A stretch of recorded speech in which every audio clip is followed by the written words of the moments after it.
You got the plot, right? With me?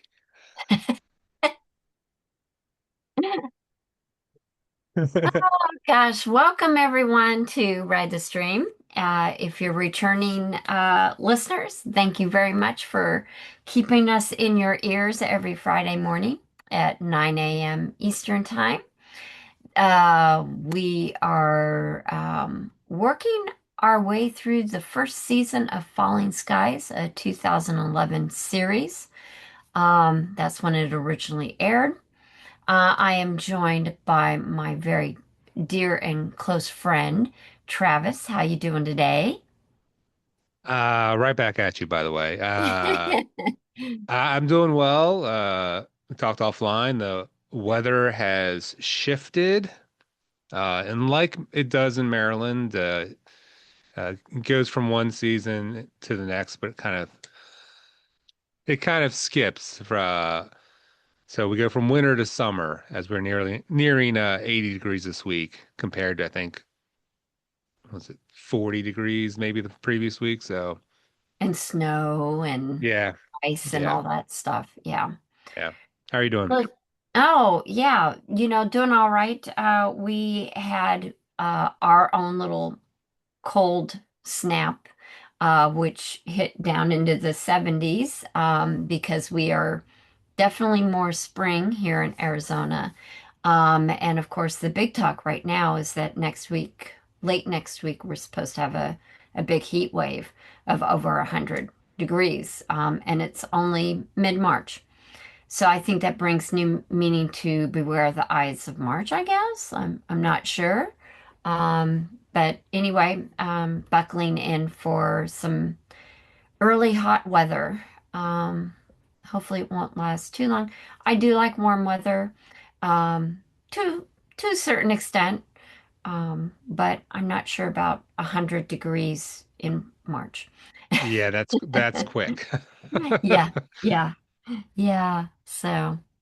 Um, well, I jokingly asked you as we went on if you had the plot, and of course, we actually switch off every week, and I always like to throw him a zinger every once in a while. He knows I like to keep him on his toes.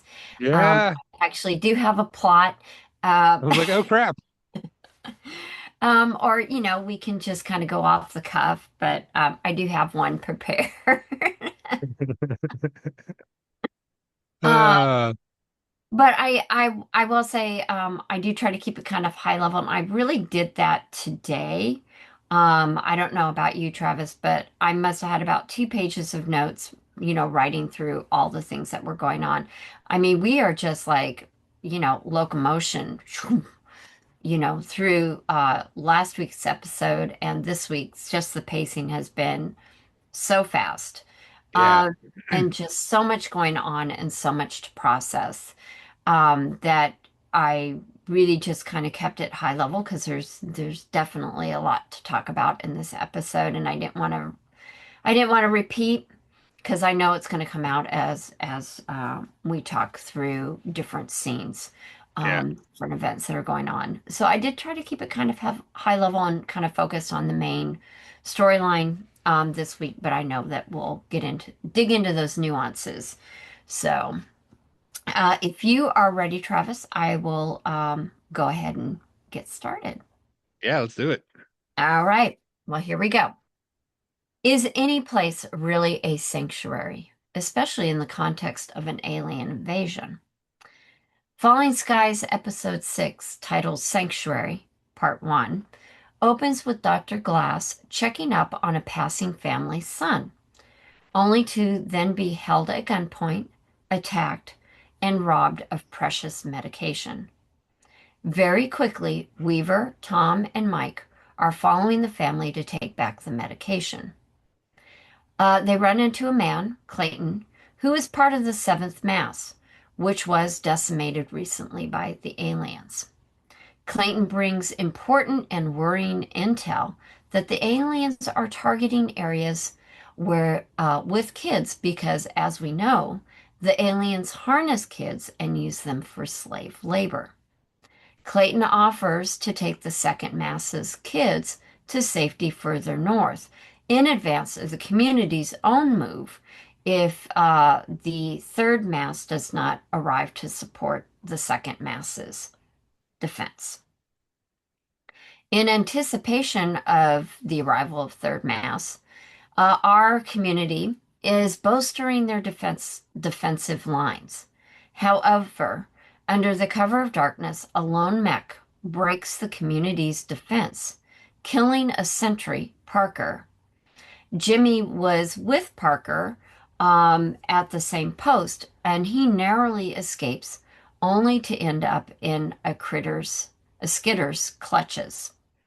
Reaver arrives in the nick of time to save a very rattled Jimmy. Given this attack, Tom, who was on the fence about taking up Clayton's offer, Tom is then swayed to accept that offer. Hal makes the decision to accompany Clayton, and I believe Mike, so that he's able to protect his brothers Ben and Matt. Clayton leads the group to Hidden Frontier Ranch, which looks like an idyllic locale far away from the alien invasion. However, that is only a veneer to dastardly dark activities. As we witness Clayton in a late night meeting with Megan, a harnessed teenager, a mech, and a skidder, our worst fears are realized. Our future, our children, are being handed over to the aliens by a trusted soldier and fellow human, by the way. In addition to that revelation, we learn that Pope was the source of Clayton's intel about the second mass's children. While Hal, and more importantly, the second mass, figure out Clayton's secret pact with the aliens, we'll have to wait until next week with the continuation of part two. But this week, we'll be talking about part one and all the craziness. So, Travis, Well done. as the veteran watcher of the series from when it first aired, what were your thoughts about this episode? How much did you remember? Does it impact more because, as a dad yourself now? Um, Tell me all your thoughts. Okay, so I don't remember the episode. Um, and I watched it twice. I watched it last night. I watched it this morning. I struggled with this episode. Like I struggled just to watch it. Uh, and I think it's because it just felt clunky. Um, Last week there was a lot of things that happened and it felt like very seamless in the narrative and like what was going on. And this week it just felt like there was a lot of not only a lot of information being handed out, character responses didn't seem uh they didn't seem aligned with what I'd thought of different characters. Um, so it just I just wasn't a big fan of this episode. It felt like a drastic right turn. I know it's an alien invasion, you Mm-hmm. know, it's a crappy survival situation to go through. Um, but the arrival of Terry, um, maybe, it felt off with him. Um, and I don't know if maybe in the back of my mind I knew what was going to happen. I just couldn't remember. Mm-hmm. Um, but I don't know. I wasn't all of the things that happened just it almost felt like a lot of the reactions that we're seeing in this episode just felt out of the blue. Um, and so yeah, we just really struggled like just to get through the episode just to like figure out why did this episode not seem to me as seamless as the other episodes. What Yeah, about you? What was your thoughts? I felt like there was a lot to unpack, and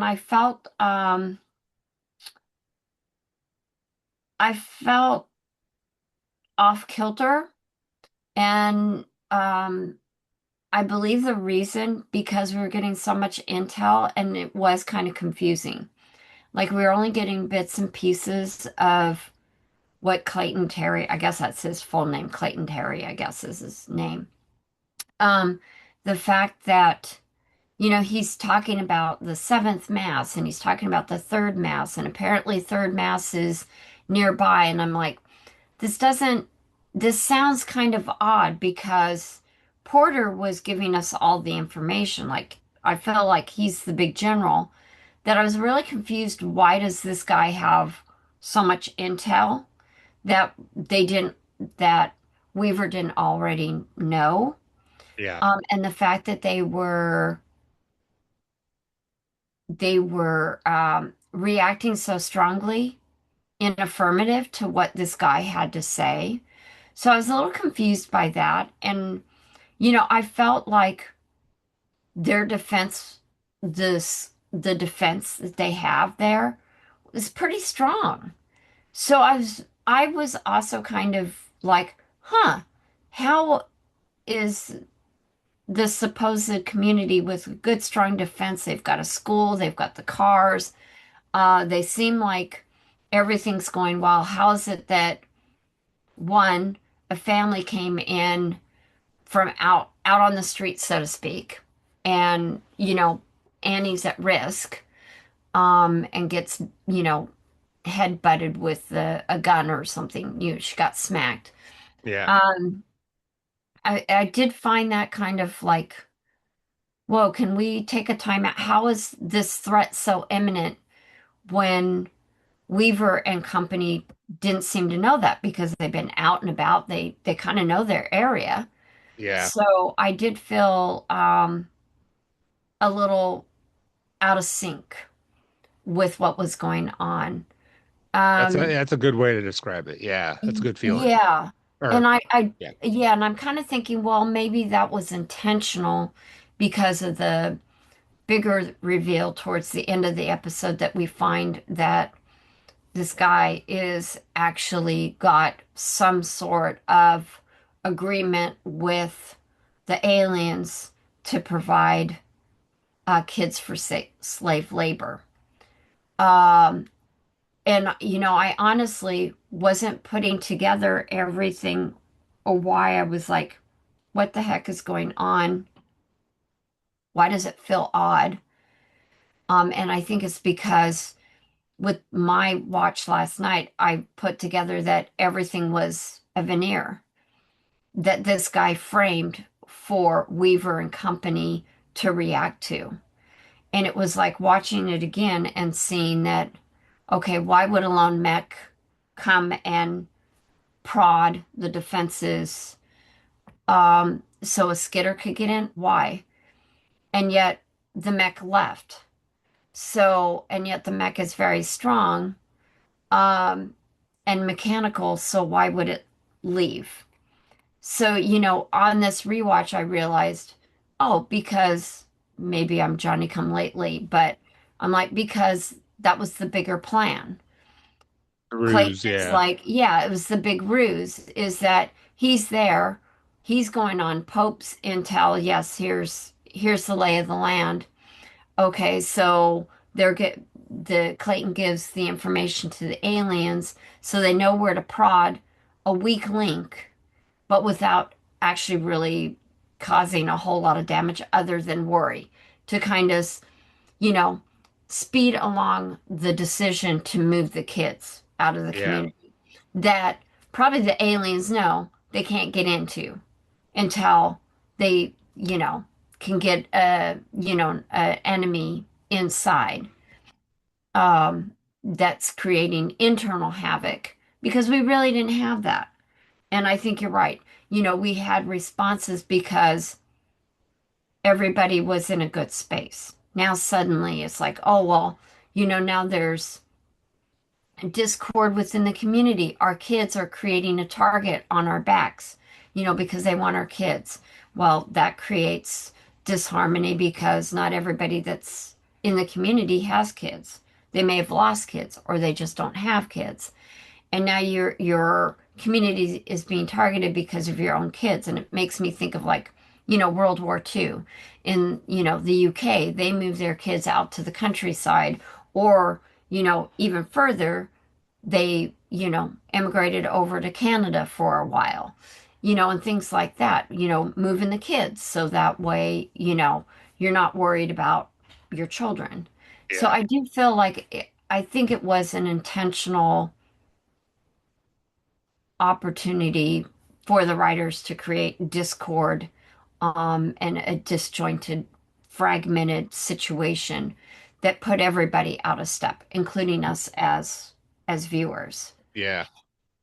Yeah. There were like so many things that like popped up that I was like, yes, it's traumatizing, alien invasion, surviving, but the civilian responses in this episode were so like something we haven't seen before yet in the show. But there was Hmm. plenty of different parents who were very over the top and you know, and it just I don't know. I think because we hadn't seen that before, then to have several instances of that being dumped into one episode.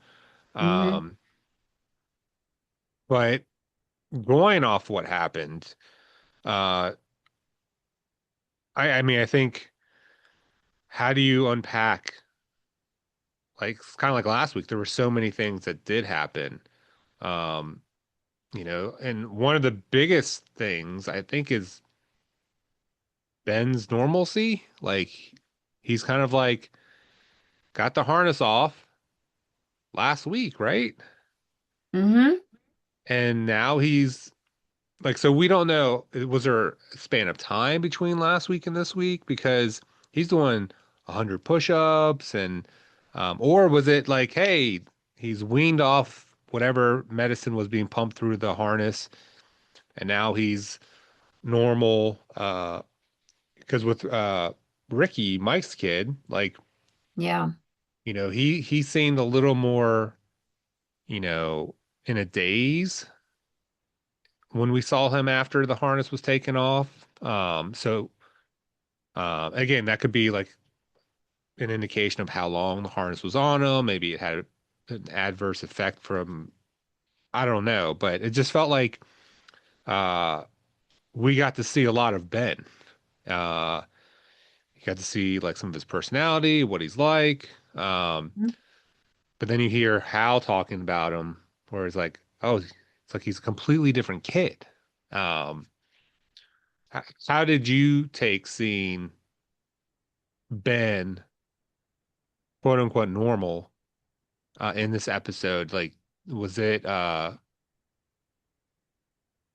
something that you were surprised to see, or did you just think that they integrated it well enough towards like, okay, he's healing, he's fine, he's um did you have a take on that? Yeah, I thought it was pretty quick that why was he much better in integrating back? And I kind of wondered if that was like, okay, lots of different factors, like maybe he had a stronger family values or had a stronger family bond. I don't, with his family versus, I don't want to, say that Ricky didn't have a good bond with his father, but it did seem like Ricky was much more dependent on the aliens, and I think part of that was health, versus Ben, who was kind of a healthy kid, probably initially Yeah, pre-harness. But I did feel like this kid's doing push-ups, he's remembering, that kind of familial feelings being with the aliens. As you talked about, you know, how much time went by, I do kind of feel like, gosh, maybe in your comment about that, it could have done with like another episode. Because we haven't had like a whole lot of Ricky, but what we've had of Ricky, he's like very antisocial, just wants to get back with the aliens. So I do kind of feel like maybe there should have been an episode between 5 and 6 to kind of bridge and bring in. I feel like almost like it's a rush to get a setup for Sanctuary Part 2, which Yeah. is going to feature more of Ben, more of Matt. So I do feel that it is kind of rushed, and I don't know if they realized that they were a little bit off course because they've been pretty fast narratives. But again, this does feel like how's he integrating so quickly? Um, you know, it.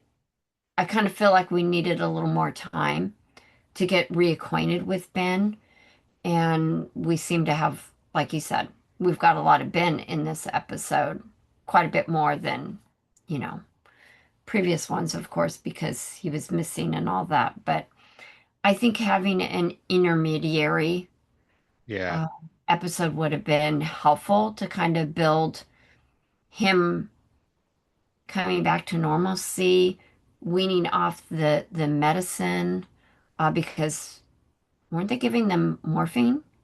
Yeah. Wasn't it So morphine? that morphine, I think, was what Ricky was on.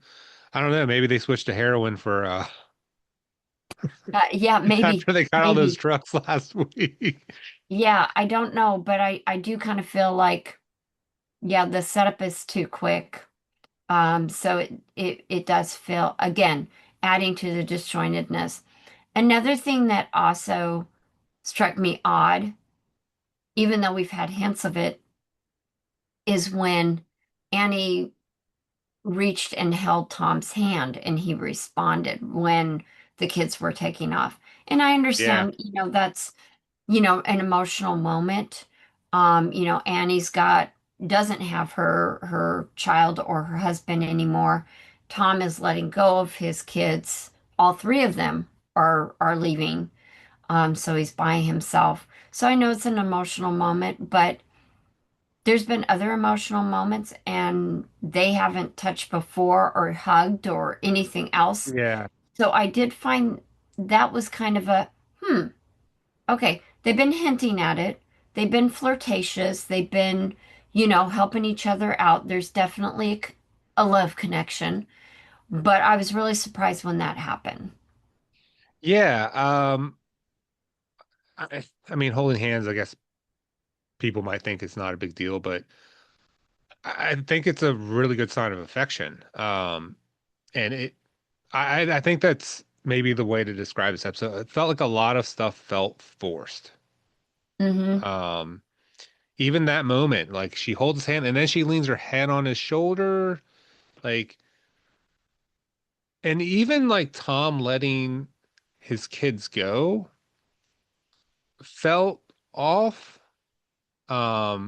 because he tried so hard to get them back, like get Mm-hmm. Ben back, and like there's a moment in the episode when the new character Terry or uh he's talking about the where everyone is located on the map, and Mm-hmm. he's talking about like how their third mass is like in between where they are and where mass is like where one of the sightings of the skitters were, and like he's talking about like going through that path to get to the farm.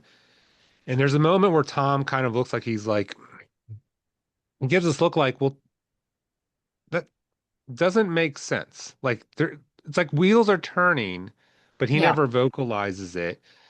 And so for the rest of the episode, I'm like, my wheels are turning, and I'm like, Mm-hmm. this doesn't make sense.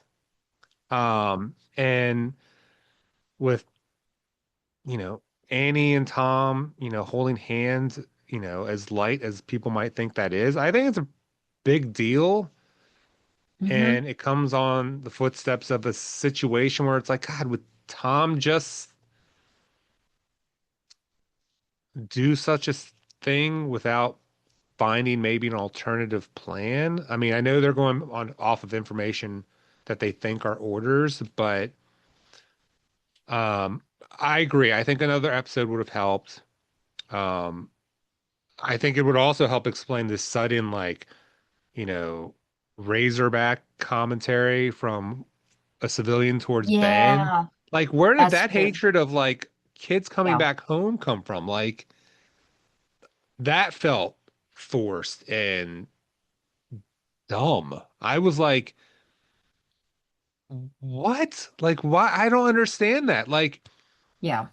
give us some semblance of like Yeah, I something was in struck between. by that comment too because I'm like they do subtly say in prior episode, maybe the one even before when Ricky came back, the fact that he's obviously a loner, and he's I Ricky's just kind of off.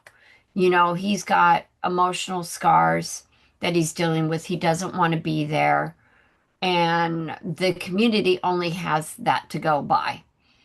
And then Ben comes back, and somehow he's just totally adjusted. Um, and yet everybody else is kind of equating him with Ricky. And Ben is definitely the polar opposite in response to everything. Um, yeah, it did seem off. I mean, all I could do was kind of like tentatively kind of pull from prior episodes where there's kind of that kind of quiet animosity towards the kids because they have been harnessed, and there's kind of that unfounded fear of what you don't understand, don't know. Yeah. I think going on. Yeah, forced is a good thing because there was none of that. Everybody wanted their kids back, even if they Yeah. were harnessed. They wanted the kids back because now they had a way to get the harnesses off. Um, so yeah, again, another like uh, kind of a forced, let's get going forward because we've got to tell this much of the story. Another place where I was kind of like taken aback in reaction, and I'm sure you probably had the same one, is Weaver's reaction to Jimmy. First, early in the episode, Weaver gives, Jimmy comes and says, I'd like to, get back on active duty. I'm doing fine now and that kind of stuff. And so Weaver, is happy to put him back as a sentry so that way he can get back and, has a mission and stuff. And then Weaver saves him from the skitter. And, you know, Jimmy's giving him a big hug. Weaver's hugging him back. And then when Jimmy goes with the kids, Weaver's like so detached in Hey, his, Frosty. yeah, Frosty.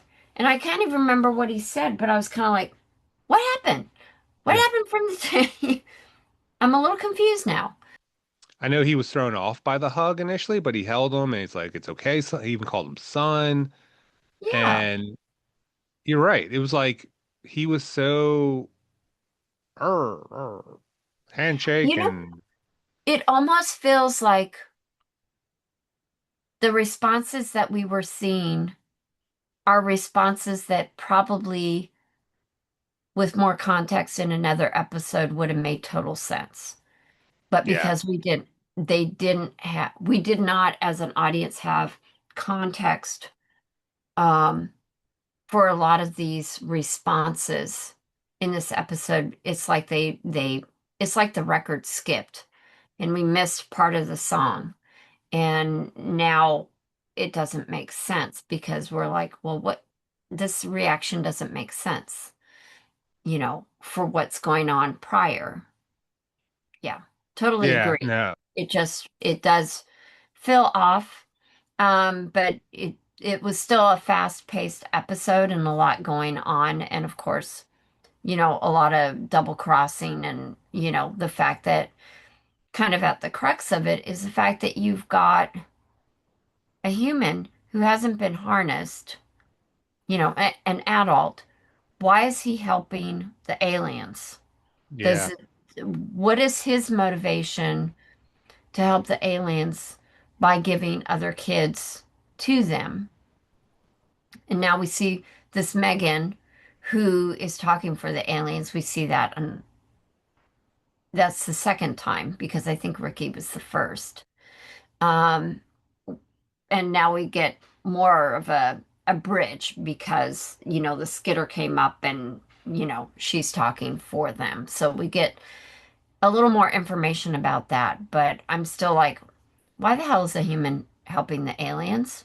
What the heck is going on with that?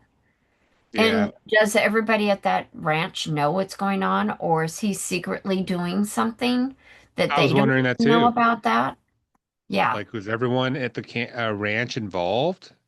Like, And also, it was seemed he like the reason the seventh mass fell apart? Like, yeah, was he the reason why? Is really a third mass ever going to show up? Because I feel like he's a total liar. He's orchestrated all of this um, to get those kids out of the second mass community so that he can give them over for some reason that we don't know. Um, and that's just awful. And then the fact that, Pope is a prisoner. The other awkward thing that I will say, and it kind of makes you wonder too, and I'm assuming this is a setup for part two, is that the people at the ranch were not like, "Oh my God, thank God you're here. We can help you. Let's get you settled." It's no, why don't go to bed now. We'll show you a tour in the morning. It was like, where's I don't know. I wasn't feeling the warm and fuzzies when they no, arrived. it almost felt like they were being ushered into a prison, like with like guards watching over them rather than like any form of camaraderie. Like, Yeah, and it was almost like, oh God, we have more people here that we're going to have to guard, we, or actually, it's more of we know what's going to happen to these kids, so we're hands off because we don't want to get attached, type of thing. and maybe that's how we explain Weaver's reaction. Maybe. Maybe his cold reaction at the end was like, "Oh, I can't get too close to a kid. I lost my own kids." Like, maybe that explains it. Um, maybe next week's episode, you know, Tom and Annie will act like the same way after holding hands and be like, "Oh, it's good to see you. Don't know about what happened the night before." Yeah. So, I mean, maybe that explains Weaver's actions. Maybe like he's Yeah. lost his kids, and maybe he realized that he doesn't want to get detached. But again, upon first and second watch, it just it just the episode just feels off. So, Yeah. yeah, Well, we do know that Weaver was popping a couple of pills in the background last week. So is this well, we both know episodes down the line, but is this the starting the setup of that kind of erratic behavior that we're going to see in future ever? Sorry for the spoilers, but um, you know, he does come up with some erratic behavior further down. So I'm wondering if yeah, this is laying the foundation again to kind of put us, you know, out of step and kind of off our game because we don't know what's the motivation, what's going on. It's not like we're in their heads. I feel like in Lost, even though we didn't always know what's going on, we were a little more in the characters' heads than we are here. And it does feel like a bit more of a detached episode because yeah, we didn't feel that connection. So, yeah, I would agree that it was definitely a harder episode for many reasons. yeah, yeah. Um, That's yeah, still it's number one sighting. That's the same cat. uh, um, we and what should have been like a happy episode with Ben's reappearance, um, just felt like the characters' actions and reactions in this episode just kind of just felt force fed and Yeah. um, which stinks because I mean I do enjoy the series. I think it's a good premise. I think the cast has done a relatively good job up to this point, and so yeah, this episode just kind of fell flat for me. So Yeah. Well, on that flat note, I think we're gonna take our mid episode break. For just a few moments. We'll be back, so stick with us. How are you feeling about how we're assessing this episode? Do you agree, disagree? Comment section down below. Coming up in our second part of our episode, we'll talk about our favorite scenes, if there are any, favorite character, if there are any, and just more general analysis of the episode from our perspectives.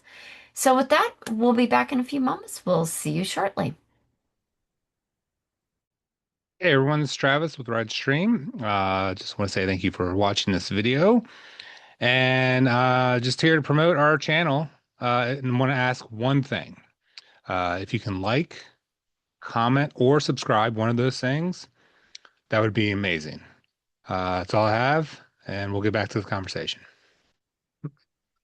Well, welcome back. I hope you had your little break. Go get something to drink, or take a meeting break, whatever. But if you have us in the background as you do work or other things, we appreciate that you're here today.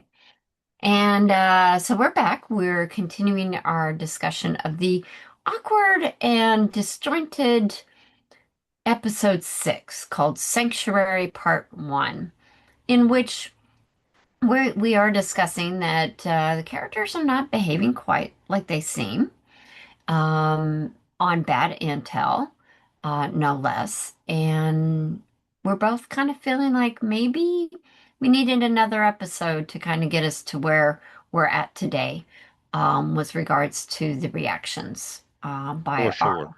beloved characters. So, with that in mind, Travis, are there other scenes that we haven't covered that you want to cover before we kind of, get into our, weekly questions of what our favorite scene and favorite characters are? No, I think we could probably dive right in. I listed a bunch of stuff Hmm. for I don't know which one we're going to dive into first, but for scenes, I listed a bunch of stuff, uh, but a lot of them are highlighting the disjointedness of it all. So uh, I think are we doing scenes first, or is there any other scenes that we haven't touched on that you want to touch on before we? I'm just kind of looking.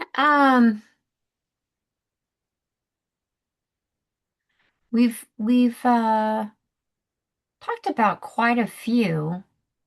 Um, Not that it's going to be a favorite scene or anything, but you and I have touched on the idea of technology and where we would be, without technology and AI and things like that, and the fact that there's still a need for good old hard work of understanding history that you're not going to be able to ask Siri on your phone.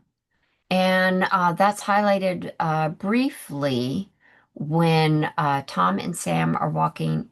Tom and Sam, why did I say that? Tom and Annie are walking out into the schoolyard, and they Matt is playing red light, green light. Kind of one of those games that we played as a kid. I don't know if kids play that anymore, I do. because they've got their They do. iPhone and their Android, like this or like that.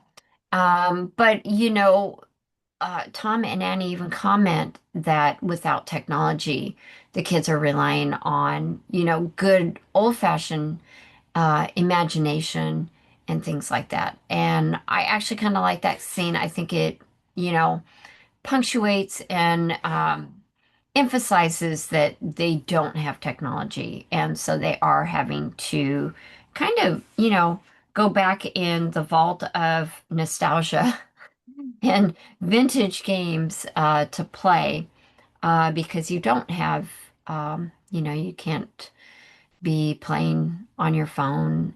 You can't watch Netflix and, a few other things. So yeah, I did actually kind of like that scene. Um, is it a favorite scene? Not necessarily, but I did kind of like that just kind of touched on that undercurrent of a lack of technology. Yeah. So I did kind of like that one. Um, let's see. Um, well, I might talk about it later, but again, yeah, I'll wait on that one. And there was some humor in this, so I do like when Jimmy joins Parker and there's a chess game going on. So we get it's some different kind of low-techy type of things going on. And I guess that Parker is kind of a regular sentry at that locale in the school bus. And so I guess the prior person that had been playing him chess Jimmy comes up and, Parker says, well, do you want to take over for where the prior person was? He's Yeah. like, oh, no, I could, there'd be checkmate in like 3 moves or 5 moves or something like that. So I kind of like that. That just, showed that, people were playing board games and, things that like that to pass the time. I just kind of like that as Yeah. well. Let's see. Mm-mm-mm-mm. No, I think that's it. You said you had several scenes. I think we'll start with scenes because I kind of feel like scenes overarching, and then that might hint towards who our character is for the week. So, do you want to start with a favorite scene or scenes? Do you have your Travis Um, list? so I initially listed like three scenes. Mm-hmm. And this morning I was just like, I don't feel good about any of these picks.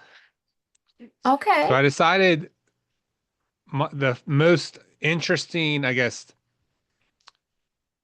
moment or from the show is the fact that I'll say it's interesting, not favorite, is just all of these little hiccups that Mm-hmm. make this episode feel so clunky.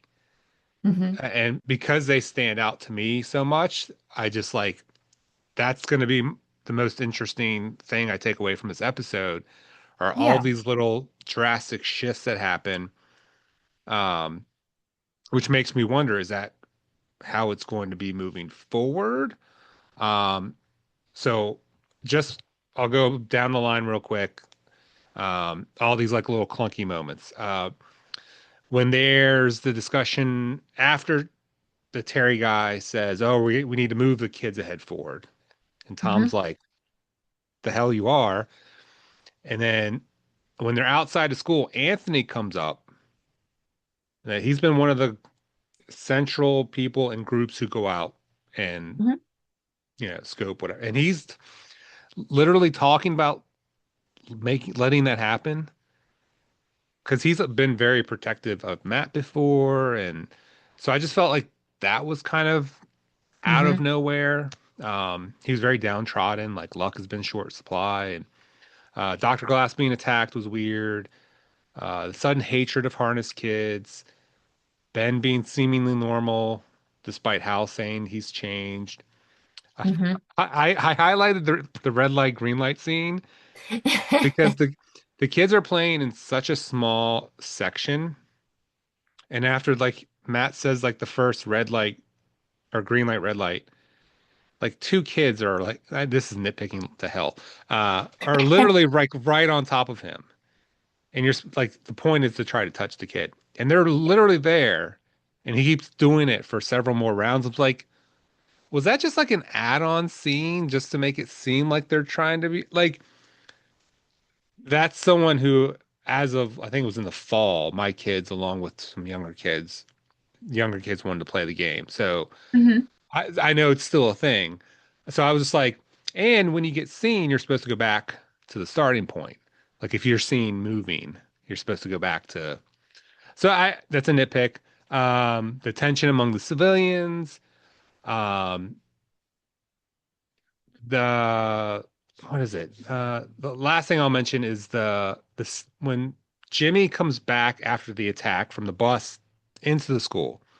Hmm. He arrives to an empty stairwell, a Yeah. door that's chained, an empty hallway, no one in sight. And I thought that was so bizarre. I was like, why is there nobody anywhere?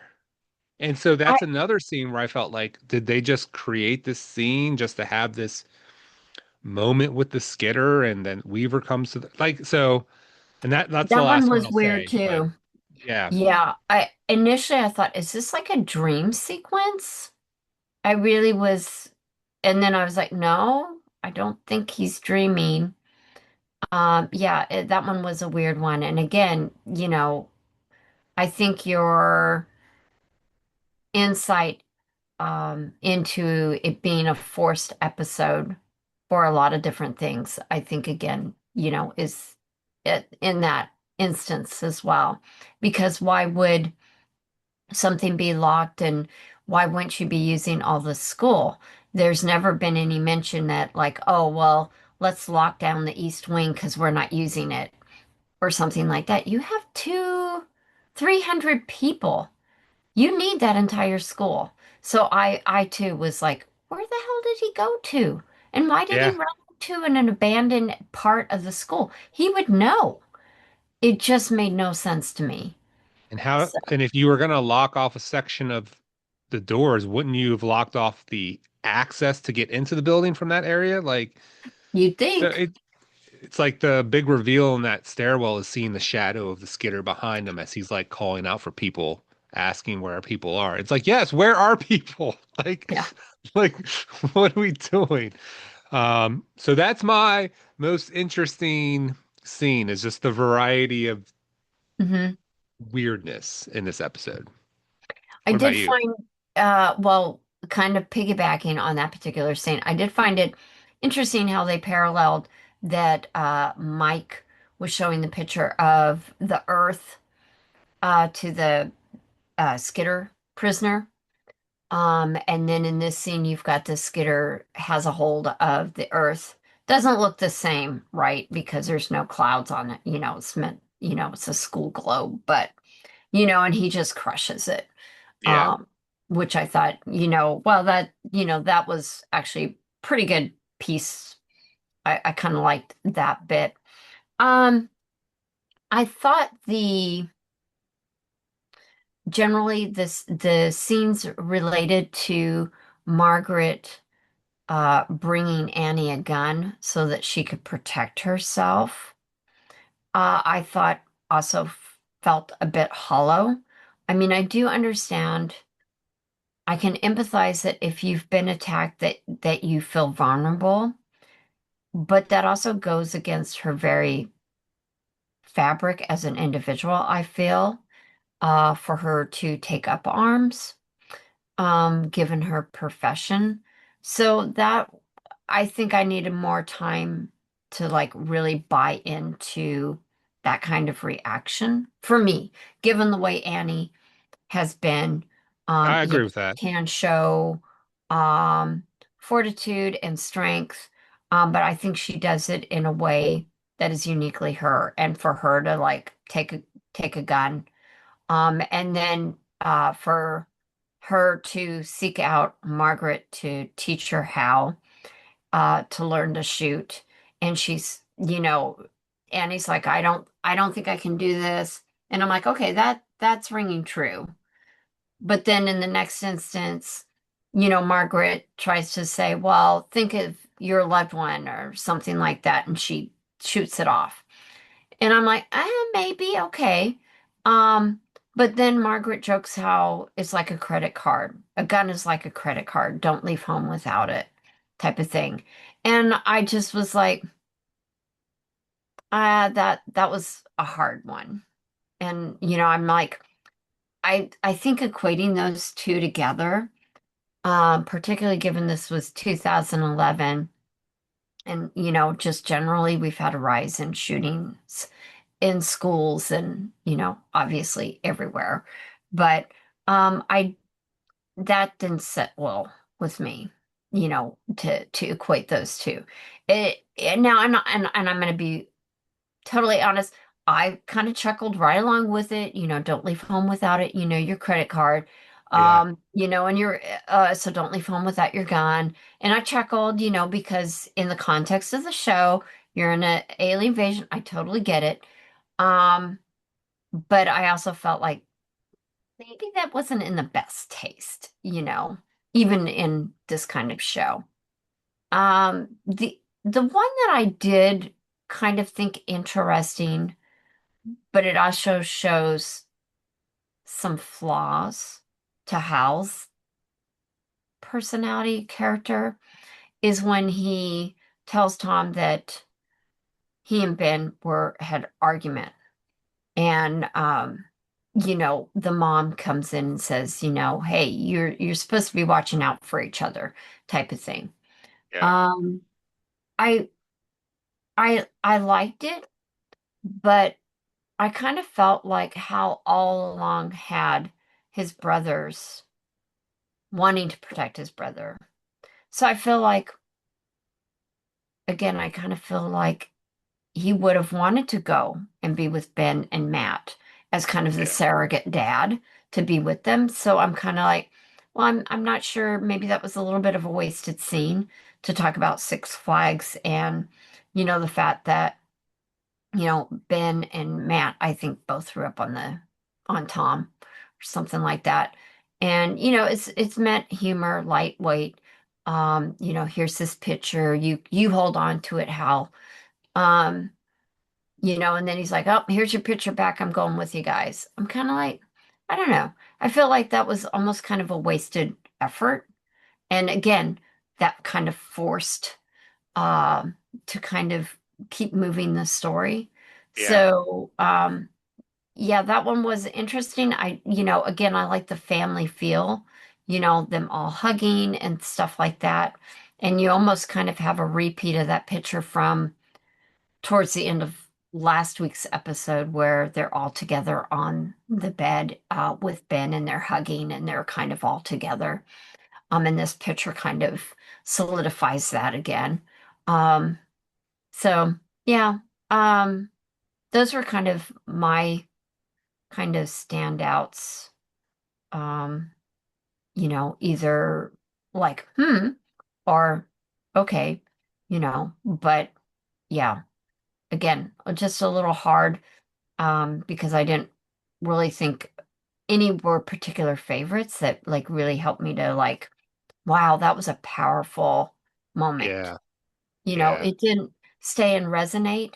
This, in a way, this entire episode kind of blends together. All of the little chunkies just kind of meld into whatever. Um, and I've got the general like, yeah, feeling a little forced and but in the bigger theme of things of that idea of sanctuary, because they named it sanctuary for a reason. And I think is again kind of going back to, is there any place that's sanctuary, truly? Yeah. And particularly in an alien invasion. And I think you have to say no, as much as they have that community at the school, there's always going to be risks. So you can try to, unless you're in Fort Knox, maybe, but, and I don't know how well that can do against an alien invasion. But yeah, so far, I'm not really seeing a whole lot of sanctuary. If anything, it's being torn down by betrayal. Yeah. Um, yeah, the only other scenes I mentioned as initial highlights before I switched gears was the one that you just mentioned with Tom and Hal.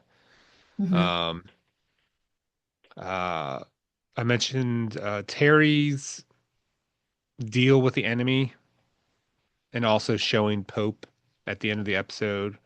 Hmm. I thought that was interesting, just because like you talked about like the ultimate betrayal of someone doing that to kids. And then last thing I mentioned was one of the scenes that seemed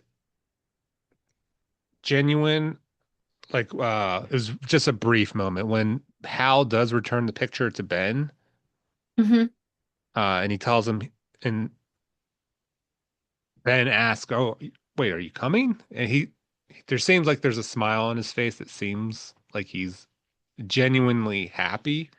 Hmm. Um, and so I just mentioned that, but yeah, none of them could overtake the sense of like, um, yeah, it's like almost as if there had been another episode, but it's almost like we jumped a month in time or something, or a few weeks in time, and it's like, what did we miss in between that to get us to Hmm. where we were in this episode? So, um, Yeah. yeah, I kind of wonder what might have been edited out. Like maybe this was like a big episode to shoot, and there were spots that were cut because they felt that, well, we've got to get it down to a broadcast, 41 minutes, so yeah. that you have all your commercials in there. So I do kind of wonder if there was, what kind of happened with this episode because it's not as strong as the other ones. And um, do you have a favorite character? Same. It's kind of similar problem where it's like I mentioned people. Mm-hmm. I I put down four people. Um, I don't know if I felt strongly about any of them. Mm-hmm. Um, like I would probably pick someone I hadn't picked before. Mm-hmm. Um, but so I'll say the two honorable mentions are Annie and Tom. Mm-hmm. Um, you know, Annie's dealing with being attacked. Um, and, after her outburst was it last week with slamming her bloody hand on the bulletin board, and now she's being attacked. So she's obviously dealing with, you know, trauma from that. But I agree with you. The whole showing how to use a gun, it felt soon. Um, and Tom, I do like him trying to calm the civilians down when the one father's like saying, "Oh, if anyone tries to take my kid," and he tries to reach for his gun, and Tom's like, "Don't forget who the enemy is. Like Mm-hmm. we can't fall apart." Like, Yeah. um, and so um, I'll list those two as my honorable mentions. Mm-hmm. Did you come to a single person or No, how? Yeah, I have no one that's a favorite character. Like you, I would say probably Hal was definitely, at the top end. And I think that's, him showing that, he felt that he needed to go with his brothers to protect them. And I think that's rings true with his character that we've seen so far. Um, but I don't think that Tom and Annie, I mean, I guess I would put them as honorable mention, but I think there's enough there that makes me kind of question a little bit of their motivation and why they were, doing this or that. I I think Tom's wavering, and even Weaver in the early scene when they're going after the family, how Weaver's saying that he's really upset, and Tom says, "I completely understand it. You'd be upset," and he's at them, and Tom, Weaver says, "No, I'm upset at you. You were supposed to protect the civilians," and I'm like, "What? What?" Yeah. That's a directive for everybody. And Weaver, you've done that quite often. Yeah. So I'm like, if anything, the buck stops with you because you are the commander of the group. And again, so that's another issue with the show. And I know Tom was like a little bit taken aback. So again, maybe that's the kind of weird character shift that's going on with Weaver, where he's becoming a bit more erratic. Um, but I just didn't feel strongly about any of the characters, and so I'm not recommending any as a favorite this week. Yeah. And when you mentioned Hal, it made me think of another odd scene. Yeah. Towards the end, when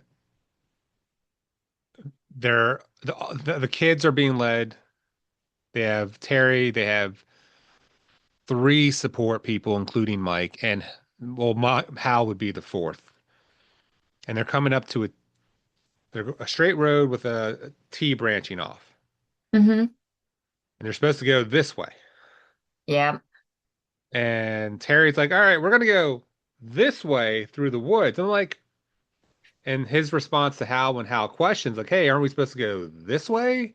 And I was like, "Ah, I don't want to go down this T open. I'd rather be covered by the forest." It's like, but it's the opposite direction I of know, where and you and told everyone where to go. And it's like, yeah, and do these soldiers who are following not question that? Like, Hal's the only one that picks up. It's like, yeah. what? Yeah, What? why didn't Mike say something about it? And of course, Terry even says, "Oh, Mike and I go way back." And I'm like, and that kind of like, came popped up in my mind that, okay, so I sincerely don't think Mike's part of the whole secret deal because he's been with the second mass all this time. But yeah, why isn't Mike questioning that? Why didn't he Yeah, say anything? Because Hal technically is still a teenager. So, and the fact that he's bringing it up, you know, because now Second Mouse isn't even going to know where they're at because they went somewhere else. yeah, So, yeah. The two characters I listed that were different that I'll say are the maybe the most interesting, but I'm with you, not a favorite, would be hmm the Ben and Terry character. Ben, because the goal of the a part of the good part of the show was getting him back. So seeing a little yeah. bit of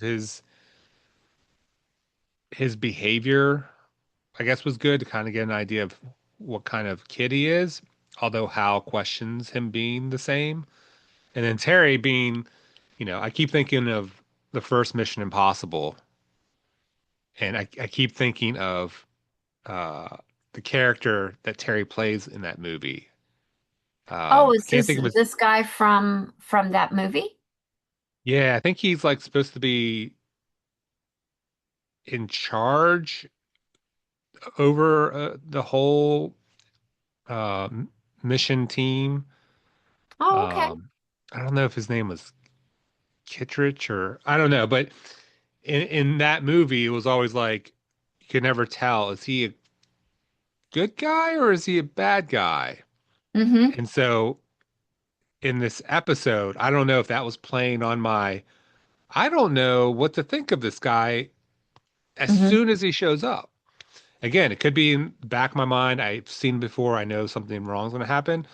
Or it's like he reminds, I mean, it's the same actor who is in that first Mission Impossible. So it makes me just question it in that way. But yeah, I'm with you. Nothing stood out to make any of the cast in this episode a singled out favorite selection. So, bing. Yeah. Yeah. Talking of connections, I've been watching Stargate SG-1 on Netflix because they've brought it in and they've streaming the entire um series. And so I think I'm in like season three, and there was a character, a Lieutenant Paul something or other, or maybe he's a major. And I'm like, that face looks really familiar. And then I saw the name, the actor's name, and I'm like, oh my God, it's Pope. Oh yeah. I remember It's seeing Pope. that as just credits. Yeah. Yeah. I was like, oh my gosh, that's Pope. Very clean cut, military guy. So I had to look closely, and then I went and I looked at his, IMDb and realized, oh yeah, he was in SG-1 like 15 episodes. So he has a connection with the Stargate franchise. I think he was in a couple of like movie things as well, related to SG-1, or not SG-1, Stargate. I think the Atlantis and one of the other ones I haven't seen. Okay. Um, but I was like, oh my gosh, I know that guy. Yeah. And it was interesting to see him back on the screen. Yeah.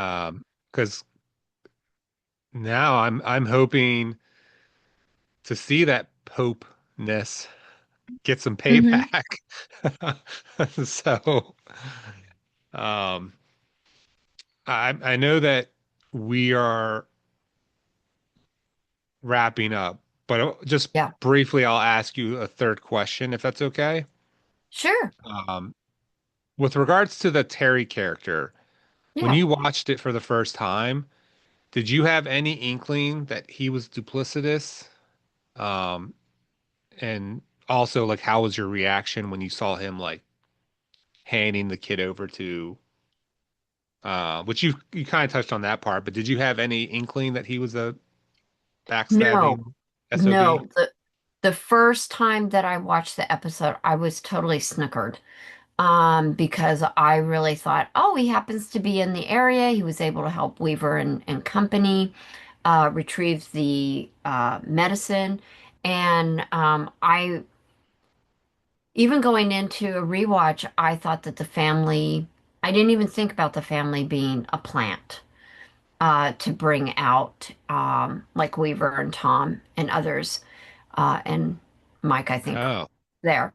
And I didn't I think about totally that. didn't even think about that until I rewatched, and it wasn't until after I finished, and I was like, oh my effing God, you know, the family was a plant, to I didn't even draw think them about out. that. And but on my first viewing, I had no idea. And it was even a little unclear that he was, I don't know, the whole thing to take the kids away. I mean, initially, the plan seemed kind of scattered to me. Like there was a lot going on, and so I wasn't quite following until I watched it again. And then I was like, kind of like, seeing the different, oh my gosh, we've got three. Um, I was really kind of like appalled when I saw, because I'm like, wow, what's he doing with Eli? And that's like really the first, like, well, the deviating, I thought, well, I guess I could understand you'd want to go under the cover of a forest and not Yeah, have like plain scene out in this open area. And I'm honestly, even though it was going the other direction, I know that paths can loop around and stuff like that. So it wasn't until the very end of the episode that I'm like, what the F? How could you possibly do that? What could motivate you to do that? And on the second watch, I realized he's probably the downfall of the seventh. He may be the downfall of the third. Will he be the downfall of the second? yeah. Just the impact of his betrayal could be absolutely phenomenal. So yeah, on my first viewing, I was totally like, what the F? And then of course seeing Pope, and I'm like, I hope that Pope told some truth, but also a lot of lies, Yeah, I and hope didn't give so. away all the intel. Yeah. But we'll find out next week. So Yeah.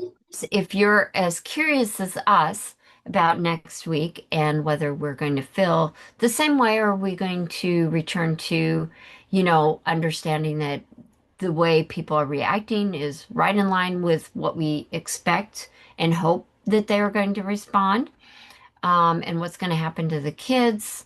Yeah, lots of craziness. How did we do? What did you think? Were you feeling the same way as us? Definitely leave a comment. Let us know. Let us know, did you have a favorite scene or maybe a awful scene? Or, how did you feel about the episode? Are we totally wrong? Or did you kind of feel the same way as us? And characters. Did they act in the way that you anticipated? Definitely leave a comment. We'd love to hear from you. Obviously, if you have a spoiler, do kind of give a spoiler alert, space bar down a little bit so that way anybody that is watching for the first time, they don't get a spoil ahead of time.